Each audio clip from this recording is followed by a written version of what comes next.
సంవత్సరాల తరబడి ఎన్ని మందులు వాడినా మీ మోకాల నొప్పులు తగ్గట్లేదా? ప్రాణ పెయిన్ క్లినిక్ లో అత్యాధునిక చికిత్స.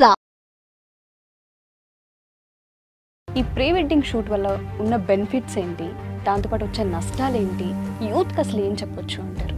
వెర్రి వేయి విధాలుగా అన్నట్టుగా ఇది వెర్రి కాబట్టి బురద గుంటల్లో ఏంటమ్మా, ఆ బురద గుంటల్లో దూరతారా లేకపోతే ఇంకెక్కడన్నా దూరతారా? ఒకళ్ళ నోట్లో సిగరెట్లు ఒకళ్ళ నోట్లో ఊదుకుంటారా? వికారాలు కాకపోతే ఏమన్నా ఆకారాల? ఈ వికారాలన్నిటికీ అలంకారాలు అనేటటువంటి పేరు పెట్టి పెళ్లి కూతురు వస్తే డాన్స్ చేసుకుంటూ వస్తుందా, పెళ్లి కొడుకు వస్తే తైతక్కలాడుకుంటూ వస్తాడా?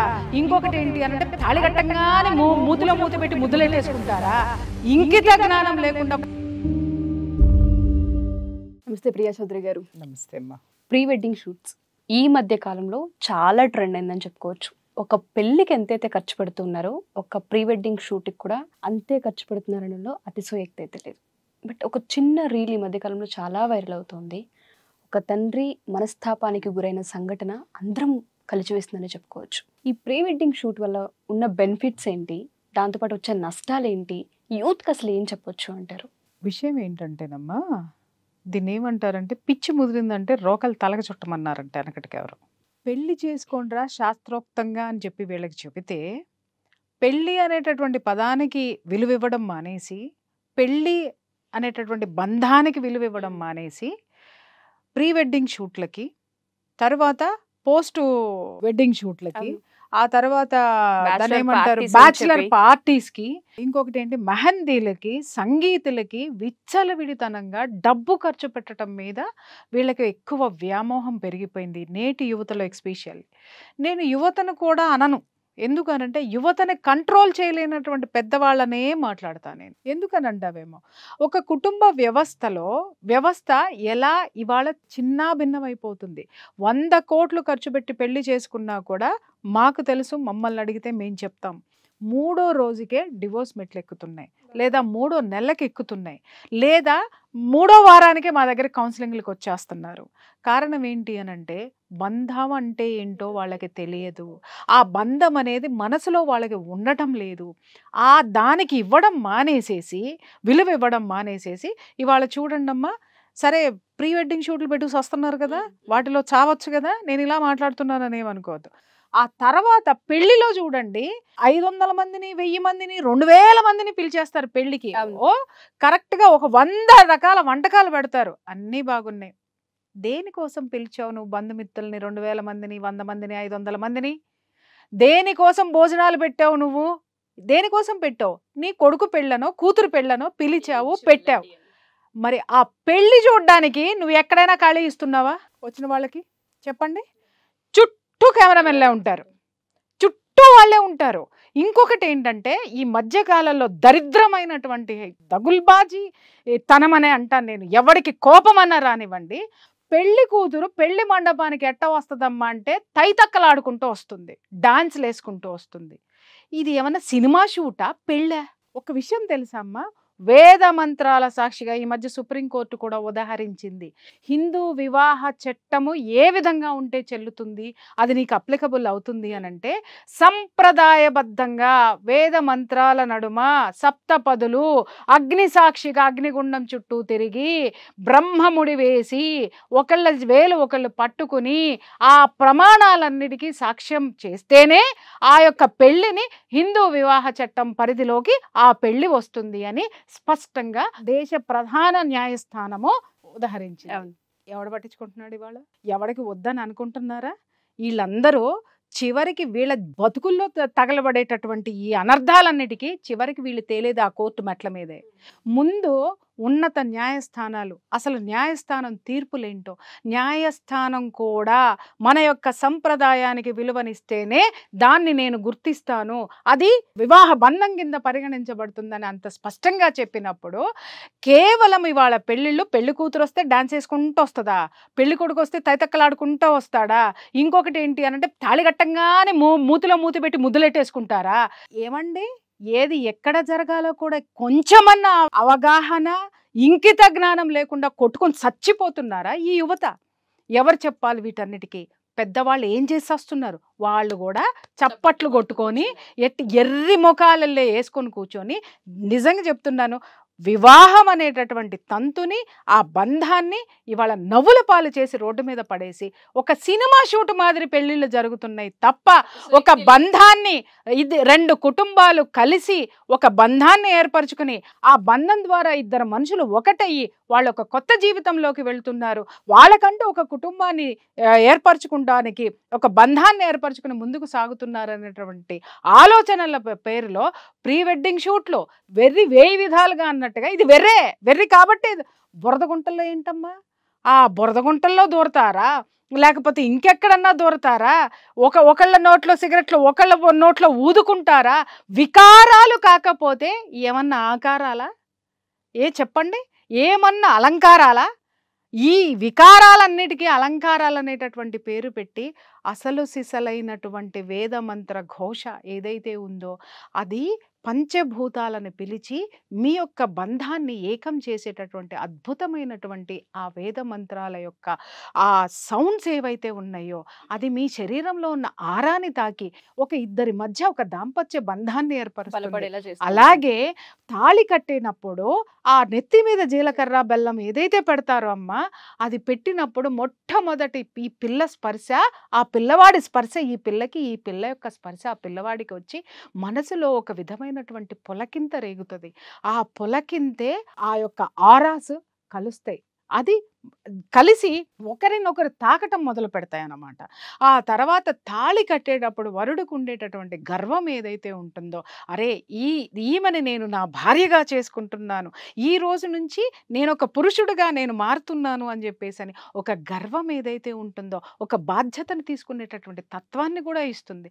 అలాగే తల వంచి తాళి కట్టించుకునేటటువంటి ఆ పెళ్లి కూతురు మనసులో, అరే ఈ రోజు నుంచి ఈ తాళి నా గుండెల మీద ఉండేటటువంటి ఈ తాళి నా గుండెల్లో ఒక బంధాన్ని ఇచ్చి ఒక బాధ్యతని నా చుట్టూ ఈ సమాజంలో నాకు ఒక సెక్యూరిటీని ఇస్తుంది ఇది అని గుండెల మీద ఇలా పదుపుకుని ఎందుకు పెట్టుకుంటుందంటే దిస్ ఈజ్ మై సెక్యూరిటీ. ఏ విధవా నన్ను తాకకుండా, ఎవ్వరూ నా జోలికి రాకుండా, ఎవరూ నన్ను తక్కువగా చూడకుండా, అబలనని చూడకుండా నన్ను సబలని చేస్తుంది ఇది అని చెప్పేసి ఆ తాళిబుట్టును భద్రంగా పట్టుకుంటుంది. అది దాని అర్థం.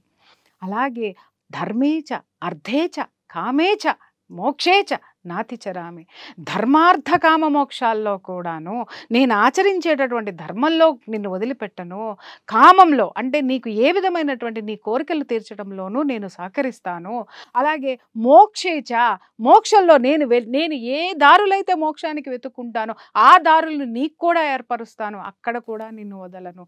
నాతిచరామి అని అప్పుడు పిల్ల చేతిలో చేయి వేసి ప్రమాణం చేసినప్పుడు ఉండే అనుభూతిని, సార్ ఇలా పట్టుకోండి, అలా పట్టుకోవద్దు, ఇలా పట్టుకోండి, ఇలా ఇలా ఇలా ఇలా ఇలా కొంచెం పైకి కిందకి పక్కకి ఏగి.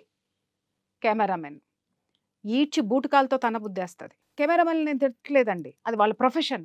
ఎవరిని బూటకాలతో తన బుద్ధేస్తుంది అని అంటే, క్రతువును మర్చిపోయి దీన్ని ఎంకరేజ్ చేసే వాళ్ళు ఉన్నారు చూసావమ్మా.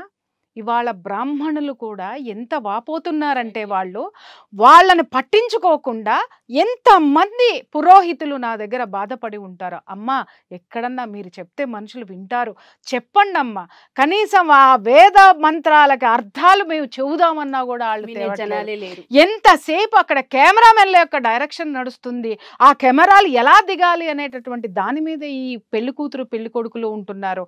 తాళి కట్టిన తర్వాత ఒక అందమైనటువంటి ఒక గిలిగింత మనసులో కలిగినప్పుడు ఆ అనుభూతిని పంచుకోవటం మానేసి అదే దాని మీద ఒకడికొకడు ముద్దులు పెట్టేసుకోవడం వరకు ఇవాళ వెళ్ళిపోయింది. అంటే తల్లి మూసి పెడితేనే ఏదైనా అందంగా ఉంటుంది. అర్థమైందా? అమ్మ నీకు ఏదైనా దాచిపెట్టి ఇస్తే అది అద్భుతంగా ఉంటుంది. అది ముందరే ఊరించి ఇస్తే అది ఇంకా అద్భుతంగా ఉంటుంది. అమ్మ దగ్గరే నువ్వు గోరు ముద్దలు తింటూ అమ్మ దగ్గరే నువ్వు అంత చవి చూసావు, మరి నీ జీవితంలోకి వచ్చిన భాగస్వామి అన్నింటినీ ఊరించి నీకు ఇవ్వబోయేది తలుచుకుంటే నీకు ఎంత ఆనందంగా దాన్ని ఎక్కడ పంచుకోవాలి? బాత్రూమ్ నీట్గా ఉంది కదా అని చెప్పి బంగారు తల్లి పళ్ళని తీసుకెళ్ళి బాత్రూంలో అన్నం తింటావా? ఎంత నీట్గా ఉన్నా బాత్రూంలో ఏ పని చెయ్యాలో ఆ పనే చేస్తావు, అన్నం ఎక్కడ తినాలో అక్కడే తింటావు, బాత్రూమ్ నీట్గా ఉంది కదా అని చేయవు. అలాగే సంస్కృతి హద్దులు దాటిందని చెప్పి మనిషి హద్దులు దాటాడు. ఏ హద్దు దాటాడు? దేశ సరిహద్దు మాత్రమే దాటాడు అనుకున్నాం, కానీ సంప్రదాయ హద్దుల్ని కూడా దాటి ఈ విధమైనటువంటి మకారాలని, అంటే ఇందాక నేను అన్నారే వికారాలన్నమాట, ఆ వికారాలన్నిటినీ కూడా ఈ విధంగా చూపిస్తూ ఉంటే ప్రకృతి మాత్రం ఎట్టి పరిస్థితుల్లో వీళ్ళకి గుణపాఠం చెబుతూనే ఉంటుంది, చెప్పే తీరుతుంది. ఎందుకంటే దేనికైనా కొన్ని హద్దులు ఉంటాయి, దాపరికాలు ఉంటాయి.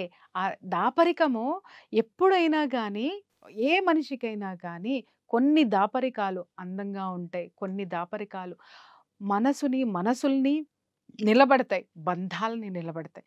అవన్నీ ఇవి ఏవి మనవి కావు. ప్రీ వెడ్డింగ్ షూట్లు ఎక్కడి నుంచి వచ్చినాయో తెలియదు.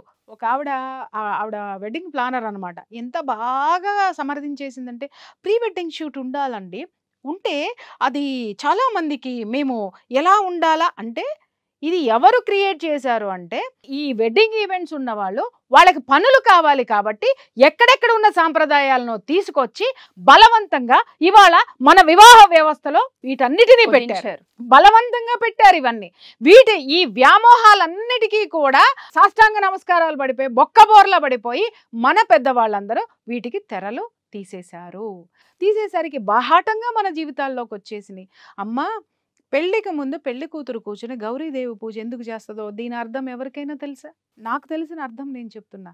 ఆ గౌరీ పూజ చేసేటప్పుడు ఆమె యొక్క ఏ జీవితంలోకి, ఏ బంధంలోకి తను అడుగు పెడుతుందో అన్ని విధాలుగా ఒక సంరక్షణని అమ్మవారిని ఇవ్వమని చెప్పేసి అని కోరుకుంటూ ఆ పూజ చేస్తుంది. ఆ పూజకు ఉన్నటువంటి ఎనర్జీని నువ్వు తీసుకొని ఆమె నీతో పాటు వస్తుంది. ఆమెని తీసుకుంటున్నావా, ఫోటోలు తీసుకుంటున్నావా?